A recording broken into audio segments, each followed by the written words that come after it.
Hey guys, welcome to the MagFed Ranch Paintball channel, and today I'm going to be doing another round of Q&A.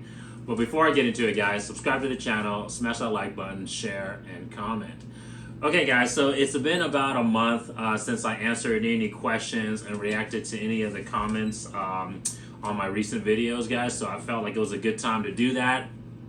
Also, obviously, you know, I do try my best, just FYI, I do try to my best to answer some of your guys' questions in the videos that I'll shoot. So for example, if you have like any product questions or like, you know, fitment questions or anything like that, I try my best to maybe answer it in a video as well too. So please go check out, you know, the whole playlist, all the videos I have online, and see if some of the questions that you guys might have commented to, if I answered on there. But getting back to it guys, this is a good opportunity for me to answer all your guys' questions and just react to your comments. I love all the comments, negative and positive guys, so I'm unfiltered. I try to be honest to you guys as well too, so I'll do my best to answer all of them as best as I can. So let's get into it. So the first comment is from Caleb Doom, and it was on the top 5 things we hate about the First Strike T15 video. And Caleb says, this gun is obviously a problem child, but it is worth it when it works. Yeah, I mean, that's a little bit truth, Caleb, but honestly, it's not that huge of a problem child if we're referring to the T15 from First Strike, you know? It has its little quirks, but once you set it up properly, you know, you guys watch the videos, and there's other great videos out there about how to set up the T15, from the barrel wobble to making sure that, you know, all the O-rings are in place. Once you set that up, guys, and the magazines, if you use the 19-round magazines and you modify the 11-round magazines properly, it's really a nice shooting, reliable marker. So it's not that big of a problem child as you would think. You just got to make sure that it's, you know, tuned properly. Just Alpha responds to that same comment. I think they're replying to Caleb Doom's comment from that same video. It says, honestly, I've had very few problems with it so far, and I really enjoy my T15. I agree with Just Alpha. Yeah, there's a couple little small things that if you don't address, then yeah, it can definitely create a lot of problems. But for the most part, once you have it dialed in, the T15 is a great marker.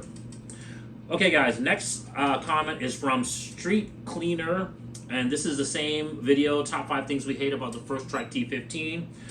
He states, what output pressure on your tanks? The sweet spot is 845 to 860, but have all your tanks relatively close to each other. My selector switch is fine, and I have the full auto kit on mine. I'm sure there's a way to tighten that up.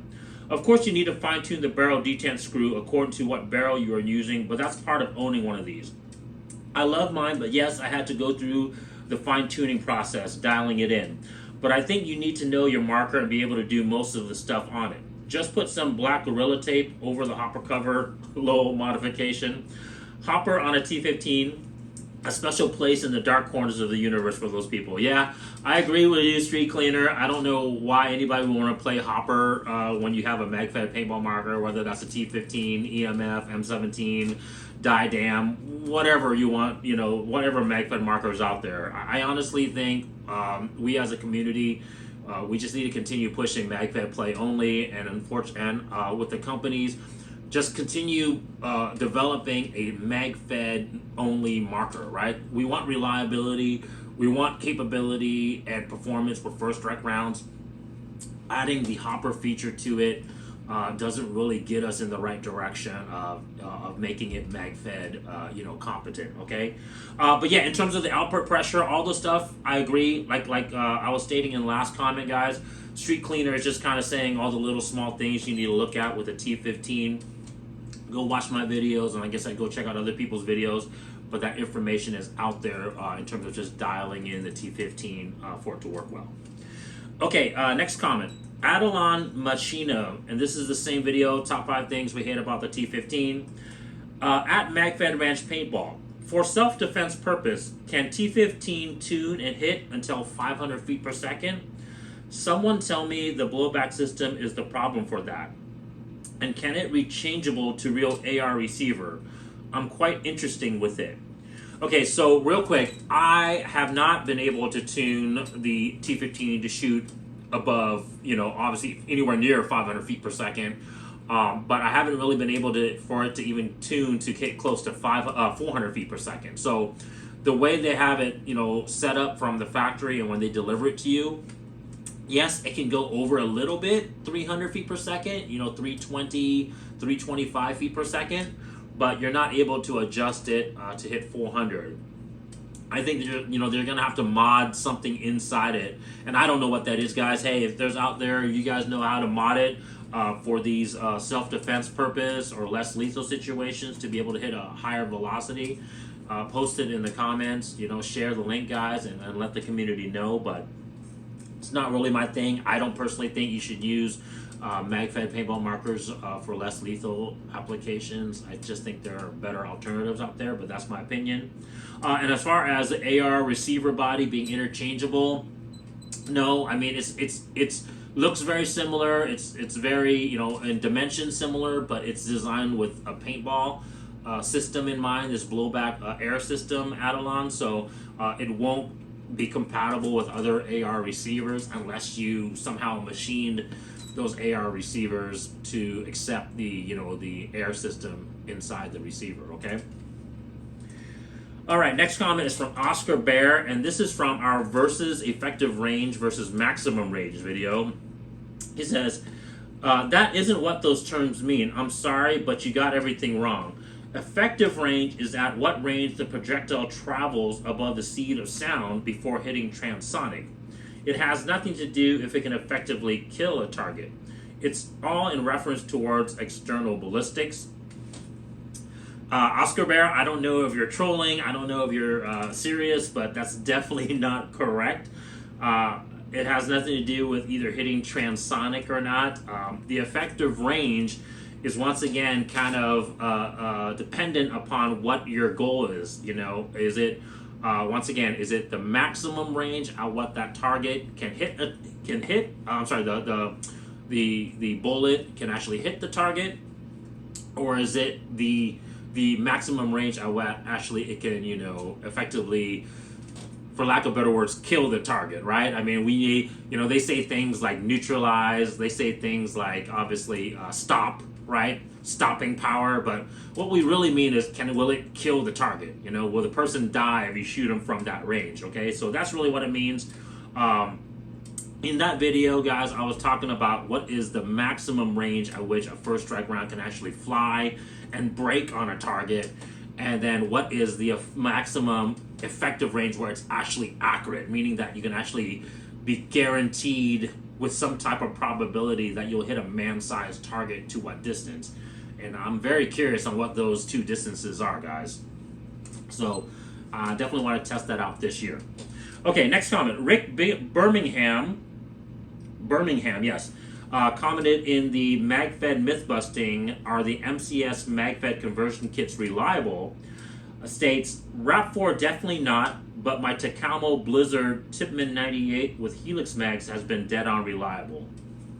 Guys, the MCS MagFed conversion kits are the RAP4 conversion kits, and they were originally the Takamo conversion kits. So they're all in the same kit. So whether you got the RAP4, the Takamo, or the MCS kits, they all were kind of from the same company. Now, they're from different generations, obviously.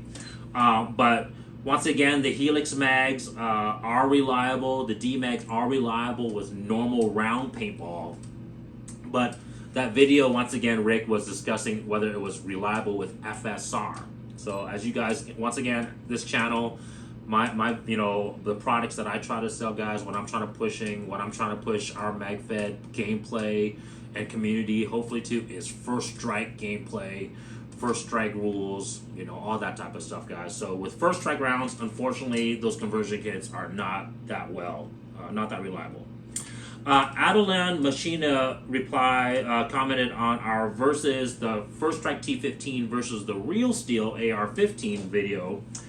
States, thank you for making this video. I really need it. Cool. I appreciate it. Thank you for the comments. Next comment is from Soul Vanguard, and this was on the top 5 things we hate about the Vulcan M17. It says, too many damn screws for disassembly from the upper and lower receivers, and that ugly barrel nut adapter. Yeah, I agree, Soul Vanguard. Like I said, unfortunately, the M17 is kind of an older design, with the Milsig, kind of with the T68 from RAT4, kind of like a Tipman design, right, where it has all these body screws and separating the two halves.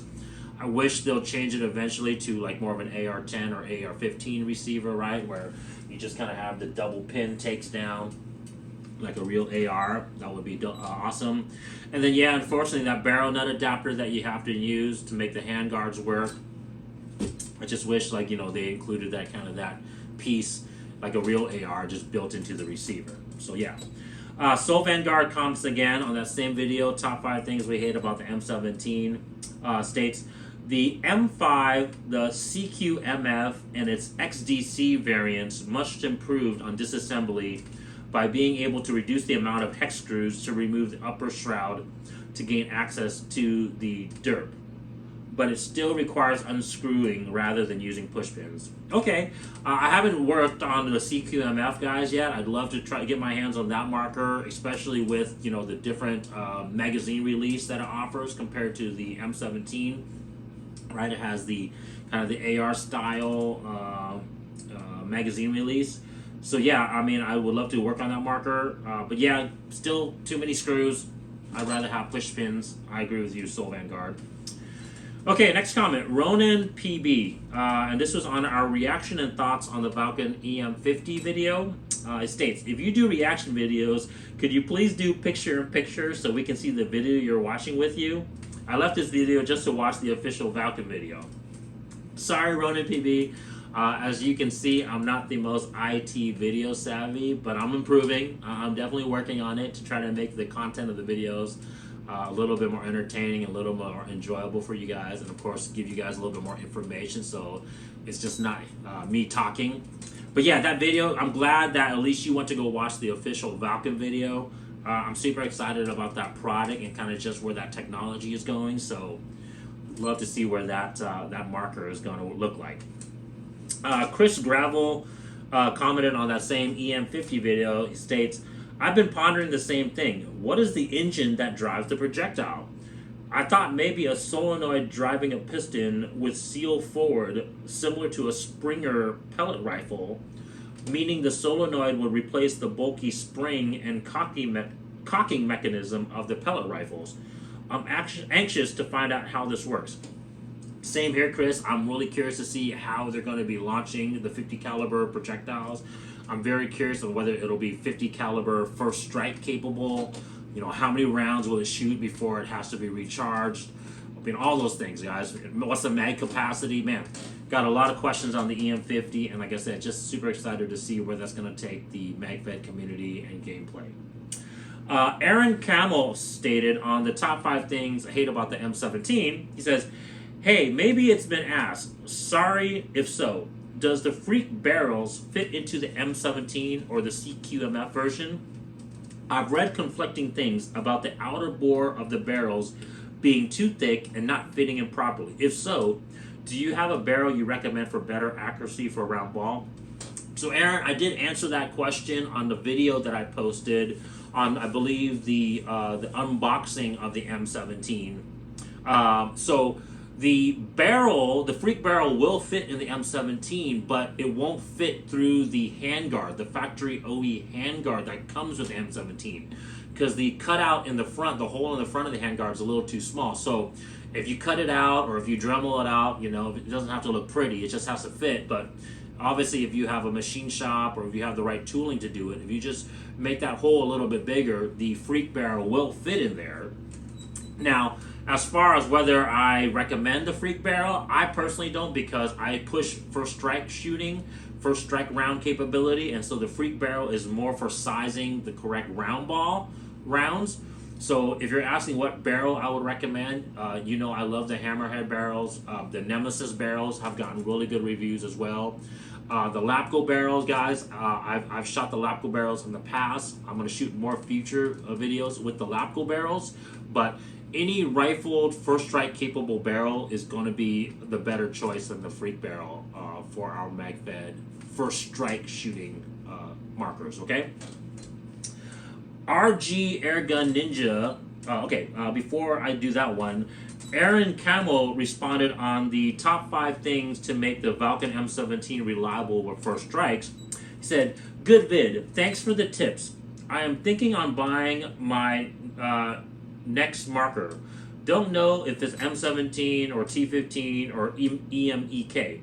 I was wondering if the A5 Freak Barrel would fit the CQMF, not the threading, but the outside bore. Can you help us, please?" So Aaron Campbell, once again, I did answer this question. So it will fit inside the receiver and everything like that. It just won't fit through the handguard. So once again, you'll be fine as long as you don't really want to use that handguard. Like I said, that being said, there's ways around it. You can drill the handguard. You can install the barrel first. Anyways, it will work, but I don't really recommend the Freak Barrel on that marker. RG Airgun Ninja responded to that comment from Aaron Kimmel. He states, "With me, bro, I always factor in price. I am not going to pay real firearm high price for what is basically just big boy toys. The reason we have these stupid overpriced air guns of all types is the stupid people that succumb to these stupid greedy airgun manufacturers. I personally like the M17, but only get one to turn into a home and self-defenseless than lethal weapon one day. I wish I could answer your question about the barrel, but I really don't know. Are you into less than lethal, or do you just play paintball games? My thing is turning these markers up too high to be used for paintball wars. Whoa. Have you ever considered the HDP 50 caliber, HDR 50 caliber, and the HDR 68 as a sidearm? Good luck on your ventures and life, bro. I hope you greatly success in what you seek."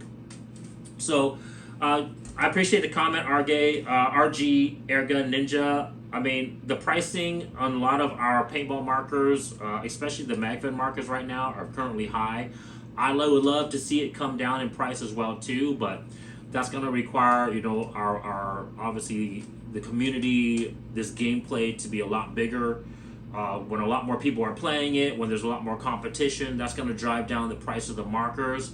When the technology becomes obviously more commonplace, that's going to drive down the price of the markers. But it's just like anything new, guys. Like when you got new car comes out, right? Or when back in the day when flat screen TVs was the thing, it was super priced, and now you can get a freaking 40-inch TV for less than $200, right? So it's just kind of one of those things. Let's continue promoting MagFed. Let's continue pushing it, playing it, and then I think the prices will go down. But on certain things, the price is what it is. In terms of less lethal, once again, I don't personally think our MagFed markers should be less lethal, but obviously if you guys want to use it for less lethal, it can definitely be. I personally think there are better options out there for less lethal. And like I said, I love it for MagFed gameplay.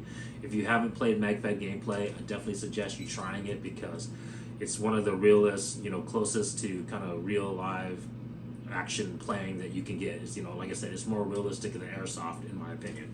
Okay, all right. Next comment is from Tuner Hone, and it's on the not MagFed worthy, the Scony and Killhouse FSR TIPX breach video. And it states, "I have the Killhouse. I hope I don't run into this issue."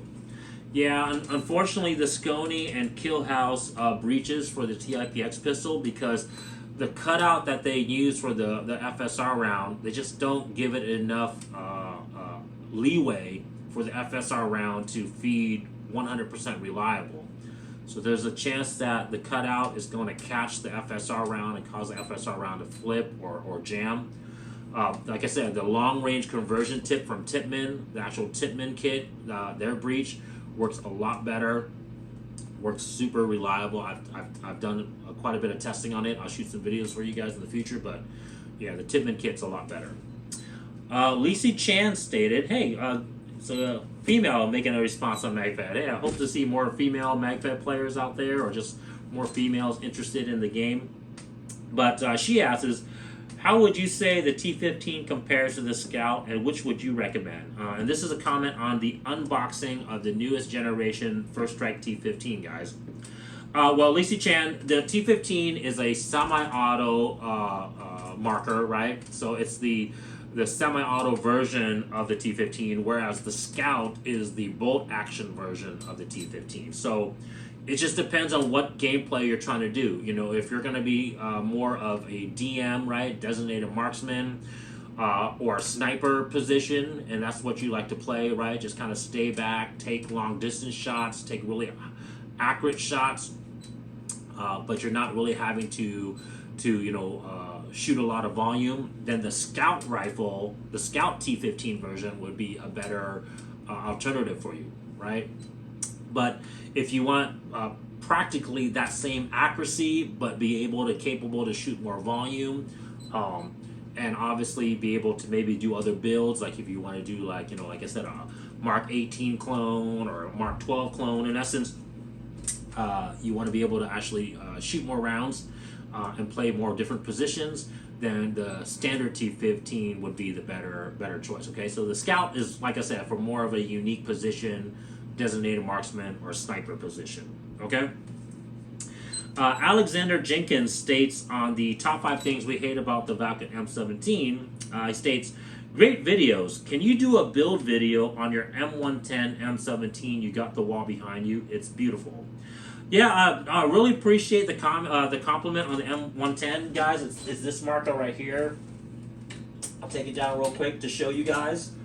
But I'm not currently doing any build videos right now, guys. These markers take a lot of time and planning to build already, especially this one with the Cerakote and all the different components it needs. So yeah, I mean, I'm just enjoying building these markers right now, guys. I haven't really made a video on how to build it yet, but maybe in the future that's something we can look into. But for now, just trying to promote the gameplay. And of course, yeah, if you guys want to purchase these markers, I do have them for sale, but no build videos yet. All right, this will be the last comment, guys, before we get into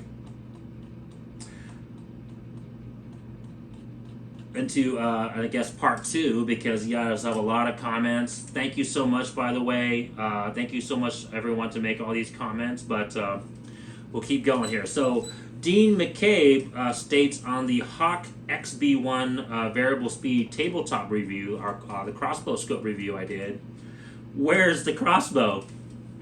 I guess you're joking, Dean, but no, yeah, it's just that these crossbow scopes, because of the feet per second, if you set them at 280, 300 feet per second, it really follows closely to the first strike round's trajectory. Now, as I've stated in other videos, because the first strike rounds weigh a lot less than a crossbow bolt, it's not going to 100% have the same flight pattern, the same, but it's very close out to about 50, 60 yards.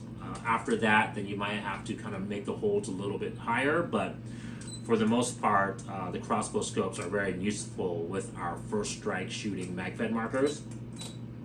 Jin Pak commented and replied to Dean's reply, which says, "Paintball markers can shoot a shaped projectile paint rounds called first strike rounds, or FSR. It has similar ballistics as a crossbow bolt." That is correct, Jin Pak. Like I just stated, the FSR rounds have a very similar flight trajectory curve like the crossbow bolt, but like I said, the weight is just slightly different. Okay, so they're not 100% exact. Lenin Gamboa Canedo says on the Valken EM50 video, he says, "Vamos a esperar." Sorry guys, I don't speak Spanish, but if I translate it here on our Google Translator real quick. Oh, it says, "Let's wait and see." Yes, I am definitely, waiting and seeing what the Valken EM50 is going to bring. So I would love to, I can hardly wait until I see that marker release, get my hands on it, shoot it, test it out, see if it's accurate, see if it's reliable. So yeah, super excited on the EM50 that's coming out from Valken. So hey guys, that's part 1 of the round 2 of the Q&A. Check out for part 2 in a little bit of round 2 Q&A in a bit. But hey guys, if you guys like this video, subscribe to the channel, smash that like button, and of course comment, continue commenting, and I will react to and answer your guys' comments in the future. Peace.